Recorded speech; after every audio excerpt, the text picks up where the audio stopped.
Saudara, tahun baru Imlek tahun ini jatuh pada tanggal 29 Januari 2025 yang menandai sio ular kayu yang berfokus pada kreativitas, pertumbuhan dan energi yang lebih besar. Seperti apa makna Imlek buat generasi muda Tionghoa? Tamu istimewa saya hari ini adalah Hendra Asman SH MH, Wakil Ketua DPRD Kota Batam. Ni hao ma, Pak Hendra. Ni hao. Terima kasih. Xie. Kali ini topik kita adalah Imlek ya. Ya, Pak Hendra, saya perlu tanyakan ini. Ini kan Imlek yang jatuh pada 29 Januari ini, Imlek ke-2576 ya. Tapi tahun lalu itu tidak dirayakan karena kaitannya dengan pemilu. Apa ada alasan tersendiri waktu itu, Pak ya? Saya kira Pak Sokrates yang saya banggakan, abang saya juga, ya senior kita. Sebenarnya tahun kemarin bukan kita tidak rayakan, kita merayakan. Ya, setiap tahun kita merayakan, bahkan COVID pun kami merayakan.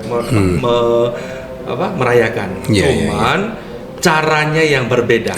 Ya, caranya yang berbeda. Nah, tahun sebelumnya karena kita semua sibuk di politik, tentu kita harus ikut ya, memberikan sumbangsi besar kepada negara ini, salah satunya melalui momentum politik.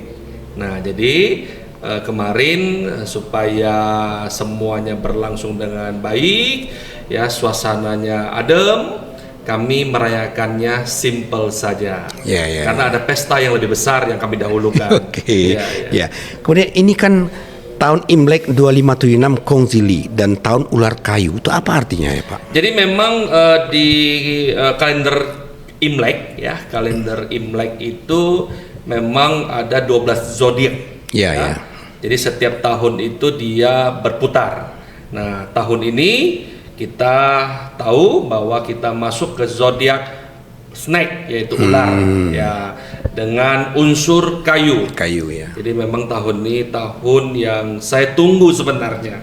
Kenapa? Kalau saya tunggu karena kalau kami, saya sionya tikus. Nah, jadi ada istilah kalau di Mandarin sesuiwo.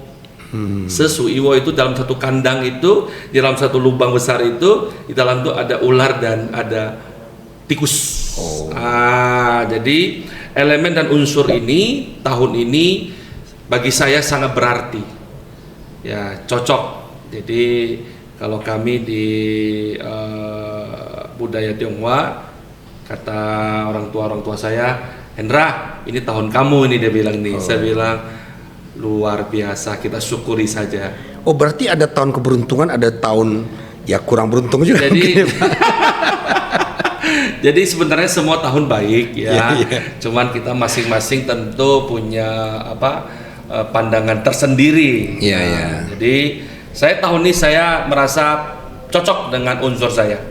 Ya, cocok. Cuman memang kalau ada bukunya nih, ada Tongzi namanya ya, di buku panduannya kami ada Tongzi.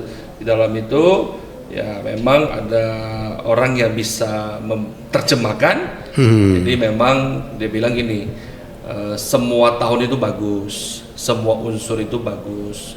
Cuman tentu kita harus menyikapi dengan positif dan baik. Kalau kita angkuh, tidak rajin, tidak ulet, ya tentu sebagus apapun kesempatan ya lewat. Apa artinya elemen air, api, tanah dan kayu setiap sio itu Pak? Itu memang beda-beda ya Pak?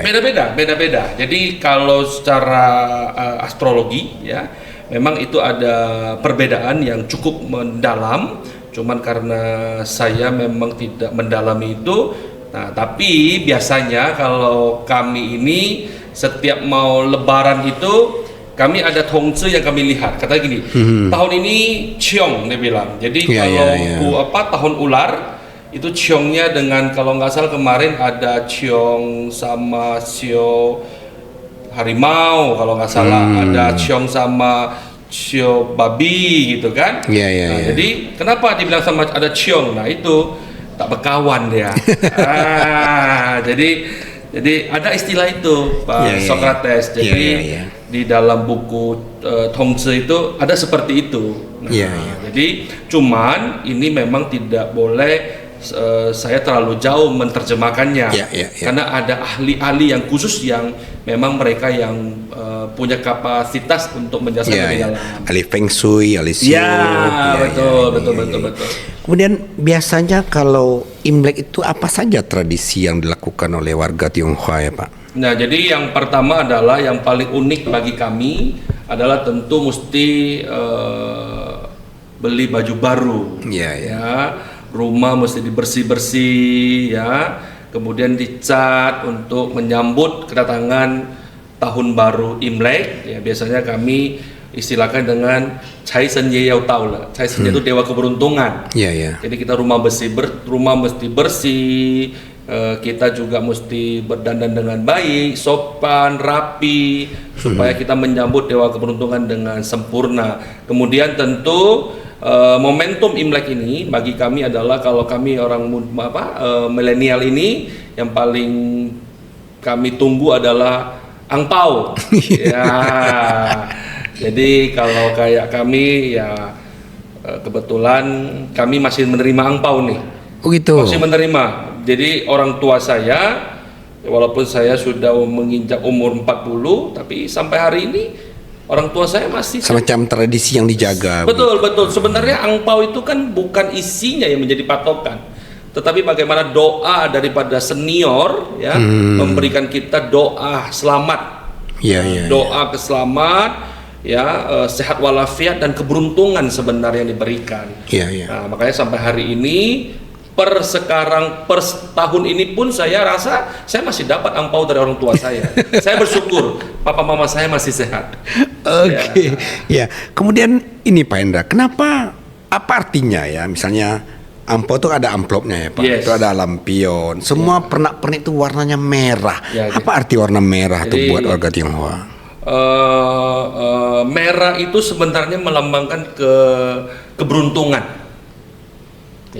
Hong se hong, merah itu hong yin tang tou. Nah, hong yin tang tou. Jadi merah itu melambangkan keberuntungan dan keberanian. Oleh sebab itu di dalam tradisi kami Tionghoa itu sudah pasti kalau merayakan Imlek itu sudah pasti semua harus kita kayak Cuit ya, hari pertama Imlek itu pakai baju merah. Karena kami berharap keberuntungan itu persis seperti warna yang menggambarkan keberuntungan, keberanian datang kepada kita. Itu semacam doa menurut saya. Pak Hendra, apakah generasi muda Tionghoa tuh masih suka memakai Cheongsam untuk wanitanya, Chanpao untuk pria, pakaian-pakaian tradisional Tionghoa itu masih suka Pak ya? Jadi sebenarnya itu menurut saya masih sampai sekarang. Masih berlaku sampai sekarang. Karena menurut kami ini, mohon maaf Pak Socrates, jadi izin, ini menurut kami sesuatu yang unik dan baik dan terpelihara sampai sekarang. Jadi kami biasanya kalau di hari Imlek itu kami yang perempuan itu selalu bikin cipau. Kalau kami laki-laki bikin Cheongsam. Ya itu ada dan itu masih banyak saya lihat, bahkan sekarang malah milenial yang banyak melakukan itu. Jadi sekarang seperti fuku lah, flashback ke belakang ini. Malah sekarang makin tren saya melihat. Makin tren. Tapi kan dulu pernah Imlek itu dilarang zaman Orde Baru Pak ya. Tapi ternyata tradisinya tetap terjaga. Saya kira itu semua sudah berlalu.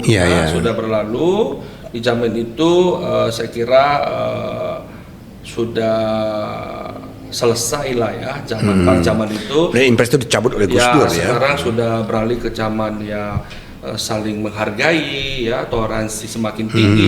Saya kira hal-hal itu sekarang semakin hari semakin baik.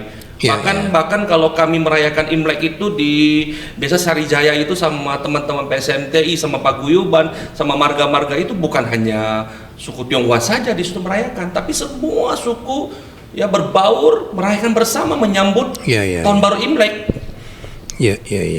Terutama saya kira ini Batam ini miniatur ya. Saya kira kita ini sudah seharusnya seperti itu, dan kami merasa bangga dan senang dan bahagia setiap kali kami tampilkan countdown Imlek di Sarijaya Hotel. Budaya yang kami tampilkan bukan hanya budaya Tionghoa, tapi Nusantara juga kami tampilkan. Jadi ini sebagai salah satu aset lah buat kita bersama. Bahwa budaya Tionghoa juga bagian daripada salah satu budaya yang ada di Republik Indonesia ini. Apakah generasi muda Tionghoa itu Pak Hendra masih tertarik dengan misalnya pengobatan Sinse dan barongsai, ada tradisi cengbeng, masih senang enggak generasi mudanya, atau memang pelan-pelan ini mulai ada berubah gitu? Saya kira justru ini bagi kami ini akan sulit untuk berubah. Ini masih terpupuk dengan sangat baik ya, terpupuk dengan sangat baik. Bahkan Pak Sokrates, kita bisa melihat sekarang justru semakin hari ini justru semakin luar biasa menurut saya. Contohnya ya, cengbeng itu Pak Sokrates tahu nggak kalau pulang kampung mudik, biasa kan Imlek orang mudik nih. Yang saya pahami di kampung saya Dapo Singkep, kalau mudik Imlek itu biasa-biasa saja, tidak ada penambahan slot kapal yang berlebihan. Tapi kalau cengbeng itu luar biasa. Itu bisa ekstra charter kapal, itu bisa luar biasa itu pertemuan. Itu apa bedanya misalnya Imlek dengan Cap Gomeh itu Pak? Nah, Imlek itu Lebaran, ya, hari rayanya. Tahun baru. Cap Gomeh ini penutup. Kita kalau di Imlek ini 15 hari. Luar biasa. Hari pertama Sacap Me itu Hamin 1 Imlek. Sacap Me. Biasanya Sacap Me itu kami apa? Sacap Me itu internal. Jadi biasanya makan di keluarga internal, papa, mama, reuni, anak. Tapi reuni internal ya. Itu internal betul-betul keluarga inti. Makan bersama. Ya, makan bersama, kita biasanya ada ikan dingkis, biasanya ya. Yang katanya bertelur hanya setiap Imlek. Ya, kemudian ada juanglo, steamboat. Itu menu-menu wajib. Nah, tapi tidak semua tempat ada dingkis memang. Kalau tidak ada dingkis biasa diganti dengan ikan. Karena biasanya kami punya keyakinan kalau itu nien yoyi gitu loh. Jadi setiap tahun ada lauk pauk lah, kira-kira begitulah. Jadi penutupnya rangkaian Cap Gomeh. Betul. Pantas lama liburnya Imlek itu Pak ya? Harus lama. Kan harus lama. Jadi kalau angpau itu bukan hari pertama. Jadi bisa sampai 15 hari. Nah, setelah itu sudah hari ke-16 sudah kembali ke rutinitas biasa lah.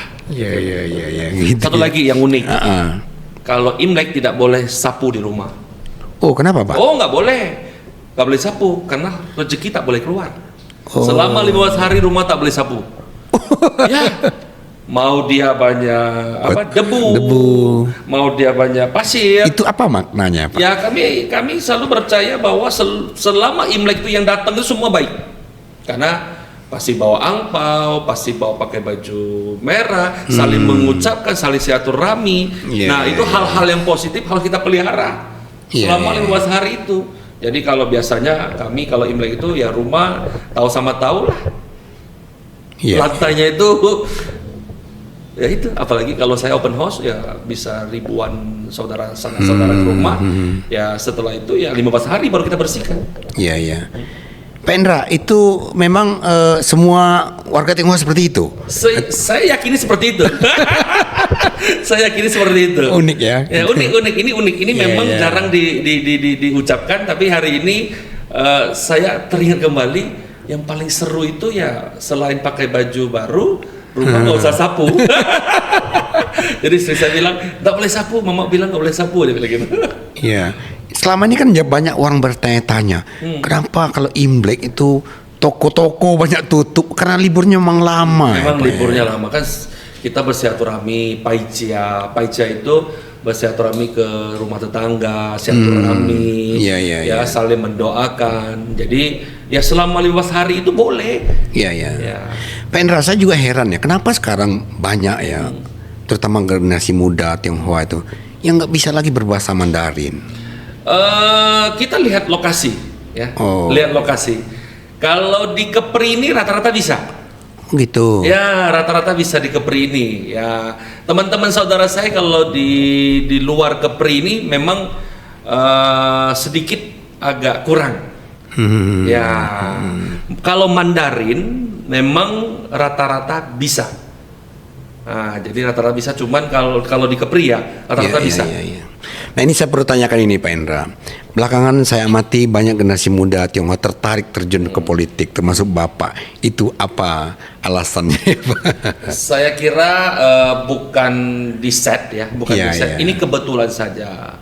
Karena memang waktu itu kita tahu ada, kalau saya bicara Batam ya, karena saya tinggal di Batam, waktu itu kan ada Pak Sabtono Mustaqim ya, kemudian ada Om saya Asmin Patros, itu menjadi orang-orang pertama yang dari suku Tionghoa yang bergabung di dunia politik. Nah, di situ kami melihat bahwa ternyata kita selain berusaha mendukung pertumbuhan ekonomi dari segi perdagangan, kita juga harus memberikan sumbangsi melalui ranah politik untuk diaspirasikan. Saya kira begitu, karena saya kira semua punya tanggung jawab yang sama, punya kewajiban yang sama, bagaimana sama-sama kita berbuat yang lebih buat negara Kesatuan Republik Indonesia ini yang kita cintai bersama.